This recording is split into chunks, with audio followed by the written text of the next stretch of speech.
All characters appearing in this work are fictional. Any resemblance to real persons is unintentional. This video features the Integrative Screener version 2.0. The Integrative Screener version 3.0 is the most current version and is available for use. Some features of version 2.0, portrayed in this video, have changed. Please refer to the brief and full user guides for further specifics, available on our website, communitycollaboration.umbc.edu, or contact our center.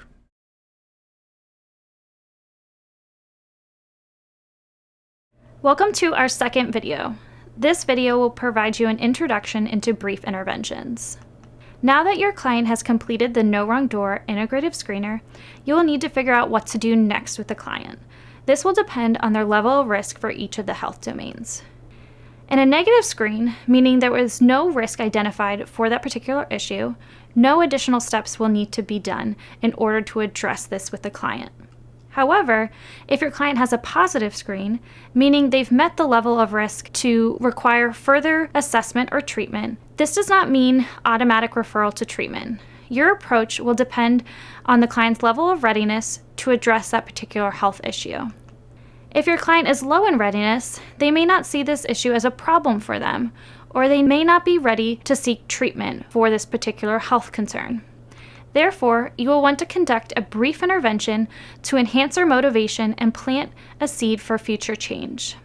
However, if they are higher in readiness, meaning they are ready and willing to seek support to address this health concern, you will want to conduct a brief intervention to strengthen their commitment to change and then collaboratively plan a referral and then together make the referral with the client.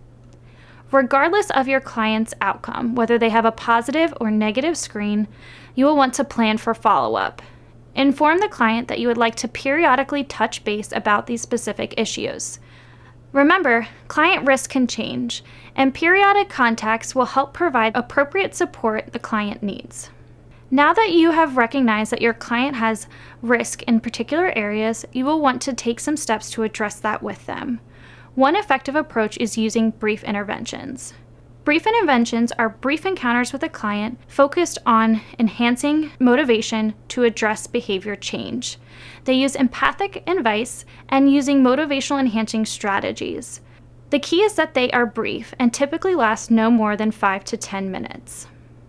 While there are multiple approaches to brief interventions, these videos will follow the FLOW approach.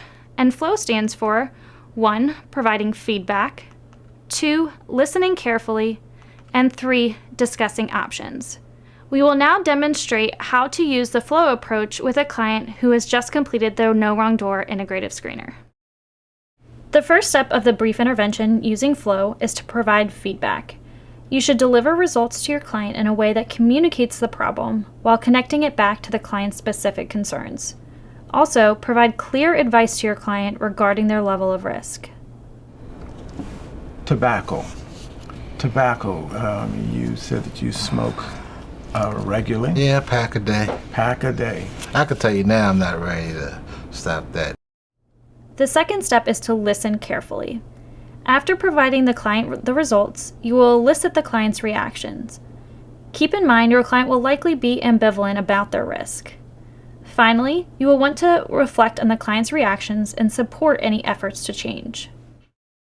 Even though I know that I'm probably going to have to consider that I have hypertension, I know it raises my blood pressure, but there's so much other things on my plate, I'm definitely not ready to address that. So I will give it a 4, only because at some point I'd probably be willing to take a look at addressing smoking cigarettes. So you realize it might be compromising your hypertension? Yeah. In the final step, you will discuss options with the client. These options will depend on the client's readiness to address this specific area of risk. Together, you and your client will collaboratively discuss the options and a plan based on the changes the client is willing to make. Yeah, okay. I know. And you want to deal with it, but you're not quite ready now because you think it might be overwhelming to do all this at the same I got a lot of time. other things on my plate right now. Okay, so this is something that we can come back to. Yeah. Okay. Alternatively, this is what it may have looked like if your client was higher in readiness and therefore more willing to address the specific health concern. Your physical health looks pretty good. With one exception, you come right up to the cutoff line in terms of your perceived health.